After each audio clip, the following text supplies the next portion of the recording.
Ah, yes, how I miss slandering the Sixers like I did in the old days. Now we're back to slander them even more. For those of y'all that are new to the channel, I made a video 4 years ago talking about the promising to disastrous timeline of the Philadelphia 76ers.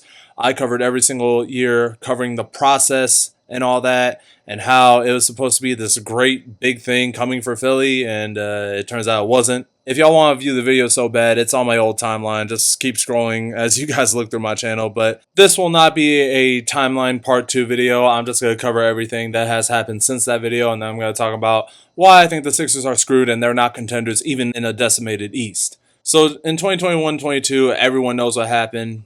Prior to the start of the season, Ben Simmons and the Philadelphia 76ers had an ugly fallout. I'm pretty sure all y'all have seen the video of Ben Simmons just loafing around in practice. He's literally in sweatpants. He has his phone in his pocket. And Doc Rivers, who was the Sixers coach at the time, I don't think it was on video, but there was a moment in practice where he literally tells Ben, it's in your effing contract. And George Niang, who was on the Sixers at the time, he said in a podcast, he said, yo, I was going to go to Philly. I want to play with Ben Simmons and Joel Embiid. And he was like, F this dude. And of course, Ben did not play at all that season. The 76ers would then trade him at the 2022 trade deadline to get James Harden from the Brooklyn Nets. I touched on it in my Rockets video. And that James-Joel 1-2-man game looked like a thing of beauty. It wasn't probably the best in the NBA, obviously if you account for Steph and Clay and then Jamal Murray and Nikola Jokic. But James and Joel had a really good pick and roll that looked like it was working. And for the most part, it looked like it was pretty effective, at least in the regular season. Joel Embiid not only gets his pick and roll partner that can space the floor, but most importantly, create his own shot off the dribble, and he's not afraid to take layups, unlike that one play from Ben Simmons. But unfortunately, the 2022 playoffs roll around, and this is where things start to fall off. As in the first round, they looked like they were going to make easy work of the Toronto Raptors, but unfortunately, they were this close to blowing a 3-0 series lead, losing games 4 and 5 in their home crib, and then they won a pivotal game 6 in Toronto, blowing them out of the water. And in round 2, they fall down 2-0, but they came back and tied the series at 2, but they end up losing the series in a landslide anyway. 2022-23 ends up being the same story. Good regular season, full season of James and Joel. They become the 3rd seed, and it looked like they were on their way to at least making it to the conference finals. They swept the Brooklyn Nets post Kyrie KD, and then they went up against the Boston Celtics, taking not only a 1-0 series lead, but they end up going up 3-2. But this is where things started falling off for Philly for good, and this is where a lot of people really had second thoughts about the 76ers being contenders. Despite Jason Tatum having his worst game for 3.5 quarters, the Sixers still lose. Jason Tatum scores 16 straight points in the final 5 minutes, and the 76ers as a team, I believe, only scored 2 baskets in that time frame, where Jason Tatum was blowing the whole Sixers out just by himself in those 5 minutes. And then they got the doors blown off them in Game 7 with Jason Tatum scoring 51 points, not only ending the Sixers season and not only ending the duo of James Harden and Joel Embiid, but arguably ending conversations of the 76ers being title contenders in the East. In that summer of 2023, James Harden is on his China tour and he calls Daryl Morey a liar, and he eventually requests a trade from Philadelphia. And in that same offseason, the 76ers signed Kelly Oubre Jr., who was actually a really good pickup for them, and then they also signed Patrick Beverley as well. James would eventually get traded to the LA Clippers for Nick Batum, Marcus Morris, and Robert Covington. And the Sixers actually looked like a pretty decent team around the time, but they then would trade Marcus Morris and Pat Bev for Cam Payne and Buddy Hield, and Kyle Lowry, who is a Philadelphia native. But this past season, it's arguably noted that Tyrese Maxey not only established himself as a solid number 2 next to Joel Embiid, this past NBA season, Tyrese can be the main guy on the Sixers, especially with Joel Embiid's injury history and reports of Joel this past season potentially being medically retired from basketball. But we will get to the rest of that part later. I want to keep it about 2023-24 at the moment. In that season, even when Joel Embiid looked really healthy and he looked really good, same with Tyrese looking really good as well, the 76ers looked really average. And I understand Joel Embiid was dealing with knee injuries himself too at the time, but let's be honest, that Sixer team wasn't going anywhere, and it showed against the New York Knicks. In that playoff series, yeah, they put up a good fight. They even forced a Game 6, even though they were down 3-1, but the 76ers were just overmatched by Jalen Brunson and the rest of the team. And remember, the Knicks didn't even have Karl Anthony Towns at the time. But as far as the Sixers go, they saw their season end in a Game 6. Now in the 2024 offseason, apparently Daryl Morey used AI to ask, oh, how can we make the team better? Which that's really, really freaking suspicious because he's a GM. I don't know. That's just weird, man.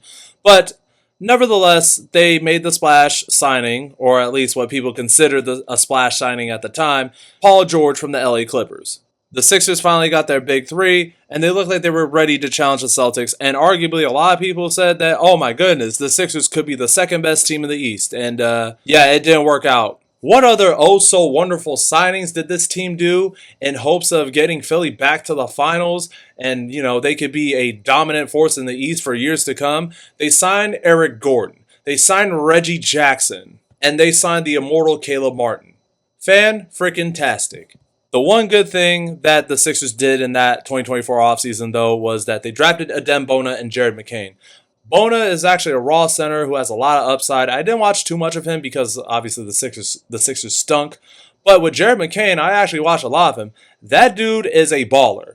And he was winning a lot of fans over, and he was putting Philadelphia and the NBA on notice a little bit until he tore his meniscus and Jared's season was over. And let's face it, if he didn't get injured, he was winning Rookie of the Year, not Stephon Castle. But let's recap this oh so beautiful season where everyone was telling me that they were going to be the second best team in the East. Let's see what happened. Nick Nurse plays an old lineup. He resorted to 4-guard lineups. I remember watching a live from Run It Back Philly, and not even Doc Rivers would stoop this low. Run It Back Philly said that, I think it was like in a game versus the Miami Heat, Nick Nurse played a lineup of Kyle Lowry, Eric Gordon, Tyrese Maxey, Reggie Jackson, and I think it was Gershon Yabusele. Yeah, I'm going to leave that silence part right there because I want to let y'all take that into account with how ridiculous that is. And you want to know why that's ridiculous? It's a 4-guard lineup and a big forward in 2025 where bigs are making a return. And that small ball thing that used to work a few years ago, it's starting to fizzle out in the NBA, especially when you have guys like Nikola Jokic dominating. And then you have bigs in the middle like Pascal Siakam, Miles Turner, Chet Holmgren, Isaiah Hartenstein, Karl Towns. And even with guys like Giannis and Bobby Portis, and then you have Ivica Zubac of the LA Clippers. Those are a list of examples of how obsolete the small ball is becoming in today's NBA. But Nick Nurse thought it was a great idea to put a 4-guard lineup and a big forward in 2025 in the middle of the season. And then throughout the season, even after the trade deadline, which I'll get into that, Nick Nurse wanted to play the older guys because they have a lot more experience and they're still dogs at like 38, 35, 32, and pretty much anywhere between 30 to 45 years old. And here's where I watched another live from Run It Back Philly. Run It Back Philly was covering the Sixers-Raptors game, and in the middle of that live, he was mocking people that are saying, oh, what happened to Kyle Lowry? What happened to Eric Gordon? What happened to Reggie Jackson? They used to be dogs in the height of their prime. And this is where I said the same thing about the Warriors. You want to know what he said? Yeah, so was Old Yeller. Old Yeller was a dog once too, and then he got old and he died. Oh yeah, and let's not forget the fact that Paul George had a lot more podcast episodes that season, more than games played. So, yeah, it was that bad for Philadelphia in that 2024-25 season. They didn't even make the playoffs. They didn't even make the play-in. Their star, Joel Embiid, has to be medically retired because he has way too much knee issues. And as much as I don't like Shannon Sharp, he was right on the money with this one. Peak Embiid wasted peak Embiid because he never took his body, his strength, and his conditioning seriously. Because when Joel Embiid's a serious player, he's as good as Giannis. He is as good as Jokic. He is a top 3 big man in basketball, and some people may argue he's a top 5 player in basketball. And because of the fact he never took his health seriously, those knee issues became way, way, way too problematic to a point where the Sixers were actually going to have him medically retire from playing basketball. And Paul George's contract is looking 100 times worse than it did when the Sixers first signed him. I didn't think it was that great of a contract, but oh my goodness, man, I didn't even think it would be this bad. He averaged a career low in points. I think it was like, 16.1? For some context, y'all, Ben Mathurin, who is arguably the Pacers' 3rd, 4th, 5th best player, averaged 16.1 in his rookie season. And just like I said in my Sixer video, these bums played with no heart in the games I watched. it looked like the main guys out there outside of Tyrese Maxey were just loafing around and just not giving a crap at all. There was a game, actually, y'all, before I even continue any further, it was like, what? It was mid-January. It was between Philadelphia and the Denver Nuggets. The Denver Nuggets absolutely smoked Philadelphia and blew them out by like 100,000 points. And after the game, there were reports of a heated, tense locker room on Philadelphia's side where people were cursing at each other. The head coach was berating the players or something along those lines. I don't know if it was that same game, but there was also a report that Tyrese Maxey called out Joel Embiid. Let that sink in. A guy who is, 24, 25 years old, calls out a player who is supposed to be an MVP candidate. He won his MVP in 2023. A guy who's a multiple-time All-Star, and he came off an Olympic gold medal. Tyrese, who is a fifth-year player, calls out Joel Embiid for a lack of leadership. But Philadelphia actually had a really good draft. They ended up getting the number 3 overall pick, to which they drafted VJ Edgecombe, a forward from Baylor, who actually showed a lot of potential in the Summer League, and I actually read some NBA draft Reddit posts about him. They compared his shot-making and playmaking ability to guys like Donovan Mitchell and Anthony Edwards, and then there was another NBA scouting report that compared him to Amen and Asar Thompson, especially since VJ has that same strong defensive prowess similar to Amen and Asar. So now what? What has been going on with the 76ers to get better? Well, outside of VJ Edgecombe and the return of Jared McCain, nothing. Because they lost Gershon Yabusele to their rival, the New York Knicks. And recently, Paul George underwent arthroscopic knee surgery last month. And this came off a season where Paul George couldn't play because of knee issues, and he had an issue with his little pinky, to which people call him Pinky P, which I still call him Podcast P. Yeah, Podcast P suffered an injury during a recent offseason workout. Fantastic. And then Embiid, even despite rehabbing, the guy can never stay healthy. So that's already a given. Now, I'm reading an article from the Sixers Sense, and I'll read this before I let y'all go. The front office has bigger worries beyond their injuries, and those make the 76ers probably the most handcuffed team in the league. The 76ers are stuck with Joel Embiid and Paul George. Yeah, thank you, Sherlock Holmes. I would never have guessed that. Philadelphia has one of the most loaded payrolls in the association, led by those two players. Joel Embiid's max extension runs until 2029, while PG will be on the team's books until 2028 at the very latest.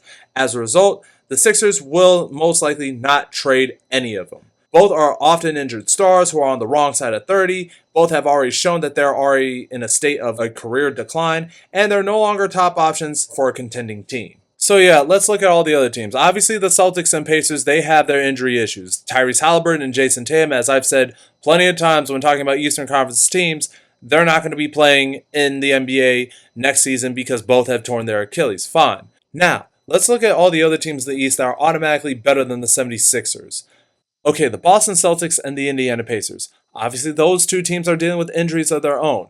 Jason Tatum tears his Achilles in a Game 4 versus the Knicks in the playoffs, whereas Tyrese Halliburton tears his Achilles in a Game 7 of the finals against the Oklahoma City Thunder. Miles Turner goes to Milwaukee, and on Boston's side, they had to trade Drew Holiday and Kristaps Porzingis, and they let Al Horford go as well. They're still better than the 76ers, I don't care what anyone says. Now let's look at the other 6 teams in the East. The Cleveland Cavaliers, the New York Knicks, the Orlando Magic, the Milwaukee Bucks, the Detroit Pistons, the Atlanta Hawks, and then you can even throw in the Toronto Raptors and the Miami Heat as honorable mentions for the play-in tournament. So yeah, even in a weak, decimated East, the 76ers are not going to be a great team. If they become a decent team to a respectable team, I will kindly eat my words. But as of right now, as currently constructed, they still suck. Outside of Tyrese, outside of Adembona, outside of Jared McCain, and even with guys like incoming VJ Edgecombe and guys like Quentin Grimes, who, by the way, I don't know if I talked about this earlier in the video. I don't think I did. They got Quentin Grimes in the 2025 trade deadline, and Grimes in the, 20 games that he balled with Philadelphia, he absolutely balled, averaging 21 points. And for some strange flipping reason, the Sixers are not moving forward when it comes to contract negotiations with Quentin Grimes, even though Grimes 100% deserves his extension with Philly. So the Philadelphia 76ers are going to suck. Philly fans, don't get your hopes up. the Sixers are going to suck again. Now, I had to make this video because there was a post on Instagram and I viewed the comment section and everyone was talking about, oh, why are we talking about Philly? They should be contenders in the East with how bad it is, and yada, yada, yada. Oh, the Cleveland Cavaliers and the New York Knicks, they're soft teams, absolutely ignoring that Joel Embiid is soft as baby Charmin, and Paul George is freaking soft, period. Now, if the Sixers do end up being a good team and I end up being wrong, I will gladly admit that I'm wrong, and I will make a follow-up video explaining how wrong I was months from now. But until then, with the roster as currently constructed and the incompetent coaching of Nick Nurse and everything else in between, I'm going to say the Sixers suck, and I will talk my trash on the Sixers, and there's nothing y'all could do about it. But what do y'all think? Do y'all believe in Philly or not? More gameplay videos coming soon. More off-season vids coming soon. You already know the whole spiel. Sixers, y'all are trash. And I'm sorry if you're a Sixer fan and you have to endure this. Enough of that. That is the end of this video. I'm X. Deuces.